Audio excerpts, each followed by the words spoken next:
Not talking. All right. Here we are. It's UGM week, special episode. We don't usually get together this frequently. We have a new guest, Brian Brickner, here for the first time to provide his perspective on Epic along with the rest of us. So let's dive in. Who has a thought or a hot take? Oh gosh. I mean, a lot happened. I feel like a lot of chatter is to be expected, and you have to sort of sift through the chatter to determine what's actually exciting and what you didn't know about. Uh, let's talk about Epic Rangers first. That was one of the first things that I heard about, and it's always intriguing to me as someone who left Wisconsin to move to Texas and thinks about how I used to work for Epic. I'm always astonished at how they sort of tweak rules to allow folks to either stay on or not stay on. It's obviously very purposeful. We've seen hypotheses around the strategies with Epic Rangers, but does anybody want to explain the program? It's really like evocative of like Power Rangers for me. And maybe in Texas it's different of what it makes you think of, like Texas Walker Ranger. But like I'm thinking Power Rangers. And I'm like, I'm a 22-year-old at Epic. I'm like, yeah, I'll be a Ranger. I want to be a ranger. You know, I'm actually getting more of the like Aragorn kind of vibe. You know, like this is perhaps someone from Epic that has fallen from grace, and though they were once the Dúnadan, they are now just a lonely ranger waiting for hobbits at the Prancing Pony Inn. Somebody insert a Eye of Sauron joke here, please. You would think that they did a lot of thinking about the name, given all these connotations. Like, wow, how cool! And no, the boots on the ground is like they came up with it on like Sunday, and that they haven't actually fleshed out. They're telling like the TLs, the team leads, and the BFFs like, don't talk about it yet. We're not ready. It's not ready. So, but what is it? What was announced? Price. The idea is that Epic employees who are interested in leaving perhaps Madison, and that's a big deal because you have to work in Verona right outside of Madison if you want to work for Epic.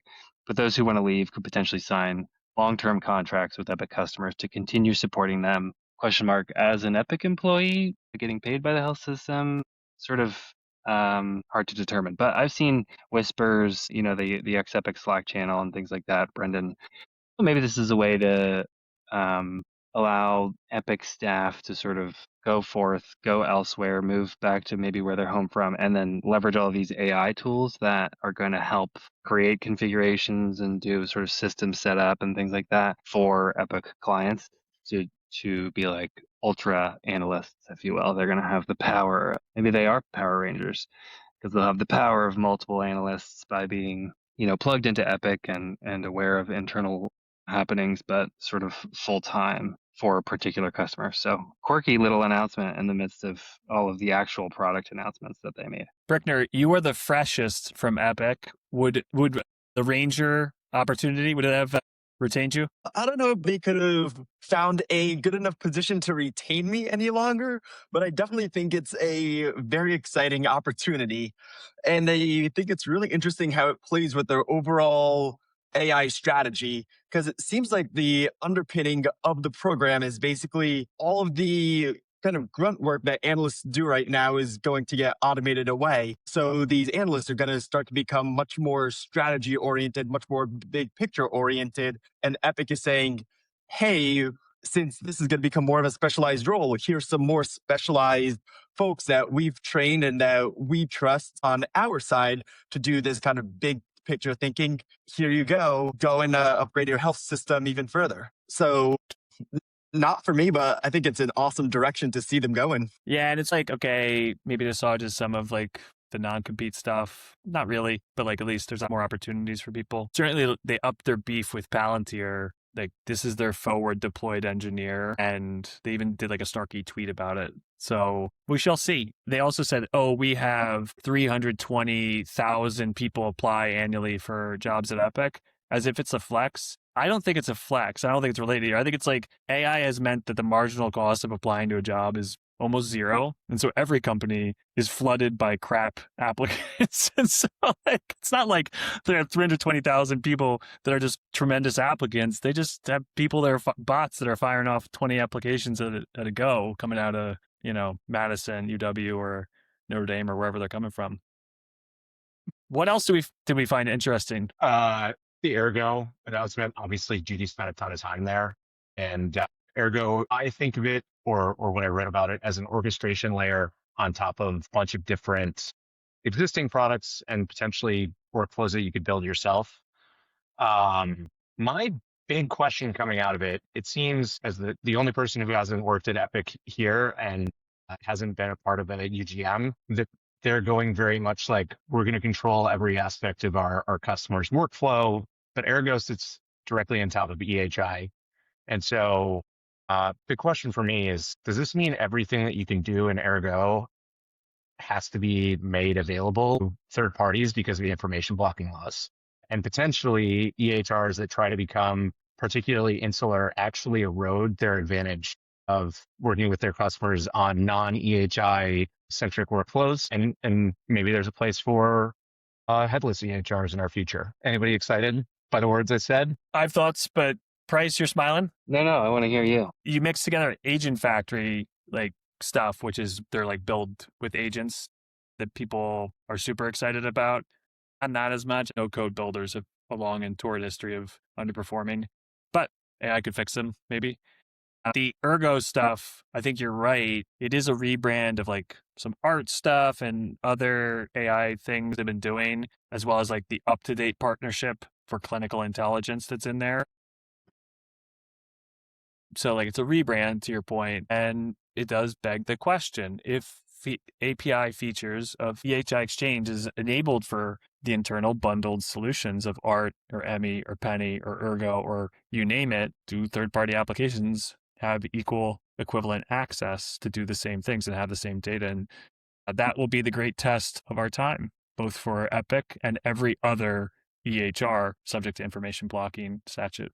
It sounds like Ergo sits on top of like Art, Emmy, Penny, whatever you want to plug into it. Brickner, what was your favorite from UGM?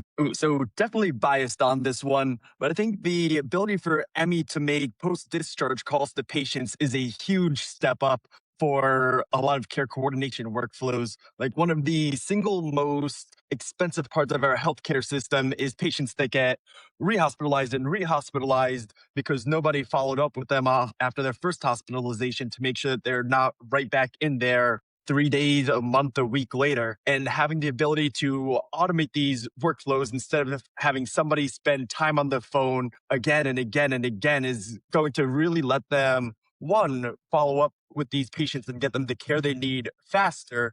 And it's going to free up a lot of man hours now to work on specifically the patients that they need to focus on while still not letting the other patients fall through the cracks. So I did a ton of work on like pop health and post-discharge workflows at Epic.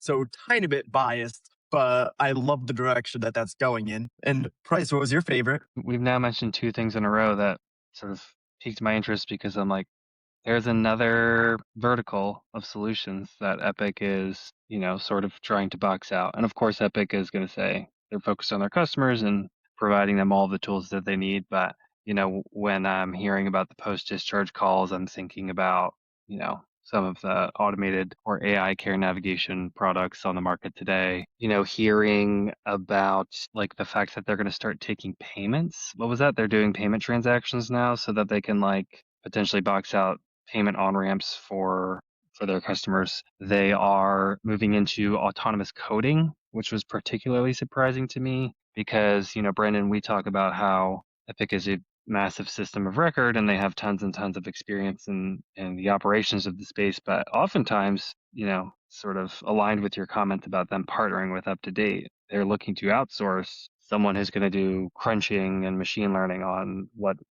codes should be on what claims. Like that's Inovalon, and that's R1. And to hear about all of that stuff starting to happen potentially within the software suite, it is just like no wonder the FTC is coming for them. Every article is like, where's the discussion of the FTC investigation? And I'm like, if they're under like a civil investigative discovery, I don't think they're allowed to talk about it. So it's like, what do you expect? Oh, yes, we are under investigation. And here's what we're saying. I don't know. Like the expectations there were kind of whack. GM is not about talking about your active litigation. Let's be clear. If Epic had that conference, I would be there in a heartbeat. So, but that and like the drama around Sumit and Sathain, wasn't expecting them to say anything about it. And I don't know why necessarily people were, but continued bundling, which systems of record do. And they do it not just in healthcare. I wrote an article about property management systems and lawsuits there where they're doing it today. it happens, but Epic and any market dominant organization via antitrust laws are held to different standards of competition and anti-competition. So like, is the bundling they're doing anti-competitive? Is it just plain vertical integration that can be competitive, as we've seen through Microsoft? It's going to be potentially litigated with the FTC if they think they have a case. It'll be hard because the paradox of antitrust for systems of record is that Epic still isn't a 75 or 80% market share unless you really gerrymander it. And so can they gerrymander it? Can they get that over the market definition over the hump? It's being tried already in private cases, but the FTC has the same barriers to entry if and when they decide to use antitrust. So not in scope of UGM. Or a flower pot takes off, just absolutely eats up, jump in. That was where I was going to go next. First of all, the payment integration I mentioned is called Epic Savvy. Thank you, Brickner, for reminding me of that. And then eFax is another one that I'm now looking at on John Lynn's Healthcare IT Today article that they introduced another on-ramp that you could potentially box out. So these are like point solutions that Epic is starting to serve in some form or fashion. But Brandon, I'm particularly interested in your sort of macroeconomic, all of you, perspective of Epic again is like continuing to try to go down market with these smaller and smaller plant names. Like it's either poems or plants or something like that. So Brendan, what was your take on this again? Okay, you go after market segments. You say, what is the best route to go after this segment is usually how you do it. And instead they're saying, we got Sonnet, which is like a reduced feature set. We've got Garden Plot, which is, a hosted environment where you're sharing your multi-tenant with other similar provider groups. And then you have Orchard, where it's a hosted environment that's pre-wired to all these third parties, but you're single tenant. You're not with somebody else. It's just quicker because we pre-wired a bunch of stuff like your clearinghouse or whatever. And they've tried these over the years. And like Sonnet, they first tried in like 2010, and they tried it again when I was at Epic. Apparently, she said it on stage, but then some some intelligence came in from some people that like, oh no, like Sonnet was ripped out a couple years ago. So it's like, what are they talking about? Is there something new coming? Like, I don't know why Sonnet is still around. They need to stop trying to make Sonnet happen for sure. And they probably need to consolidate around the strategy that's going to help them. And I can give them Garden Plot and Orchard because maybe there's a different buyer for multi-tenant hosted versus single tenant hosted. But, disambiguate it, clean it up, go to market with what's working. And I guarantee Orchard's there's going to be tons of appetite for that business model. That's really a nice middle ground for mid-market providers in my mind. Yeah, I guess my next question becomes, is Epic actually ready for that? You really don't compare Epic by and large from a competitive perspective. Like you can't really compare Epic and Athena Health, right? Like they're serving pretty darn different markets. Of course they compete in a pretty big Venn diagram, but like I don't know. I'm thinking of one decently sized clinic assessing Athena versus Epic, and one of them is bigger as a company. One of them has more hospital beds. Does that matter to 10 clinic practice? I have no idea. Could they fall flat and just like overprice? And not sure, but obviously they've thought about it a little bit. So excited to see where that goes. Does the same type of person buy a Rivian who buys a Chevy, Malibu? Different market segments with different products for those market segments exist because of different needs. And like if I'm out there living with my farm and I need a truck to get stuff around. I'm in the city. Well, trucks are more popular than ever, but like there's space constrained and stuff that I have different buying inputs. And I, as a single doc practice needing software to run my business, is the pickup truck to the Chevy Malibu of inpatient care. Don't tell me my Chrysler 300 looks like a Phantom or the other way around. Yeah, what else? We briefly touched on how people were over-focused on or expecting Epic to, step on stage in front of 11,000 people and start talking about all their dirty laundry. But it was notable, according to many, that Seth Howard led the what's cool or what's that segment called? Like With the cool things ahead. Cool things ahead. Thank you. Obviously, I was only at Epic for a year and a half. So Cool Things Ahead was led by someone new this year because Sumit's gone. That's, a little hot gossy, a little fun, spicy, but really like don't over-index on it. Like everyone said.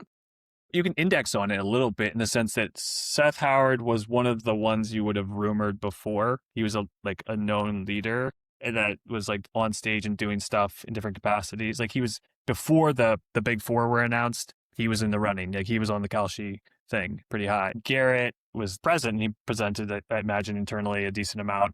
Did some public facing things. Lipsky is well known and a leader to like the TS division or whatever. And Irv has been a public face in various capacities. But like Seth is, of those four, the person who's the right intersect and like Venn diagram overlap that he would ostensibly be the choice. I think they're just trial running him a bit and seeing, does he have the charisma? Does he have the right leadership capabilities? Is my guess. Just because the criticism that Yodel has for him is that he doesn't have that it factor. Judy's got her plenty of things you could say or not say about Judy, but she's got her own personality and drive and charisma. You know, like if charisma is a unique personality set, she's got something that might be why they're seeing it. Does he instill faith in customers? Does he have the communication abilities to be doing what's ahead or cool stuff ahead?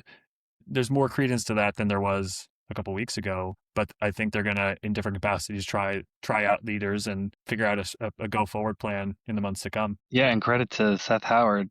You know, from my perspective, Seth, you're deciding if you want to lead Epic. You know, you might not like it. Not everyone's as crazy as Judy, so take your time, feel it out. Hope you have fun at UGM. You know, keep it up. Well, with that, we're running low on this extra short emergency episode. We'll see everyone for the FTC episode next week after that drops, and I'll talk to you all next week. Have a good weekend.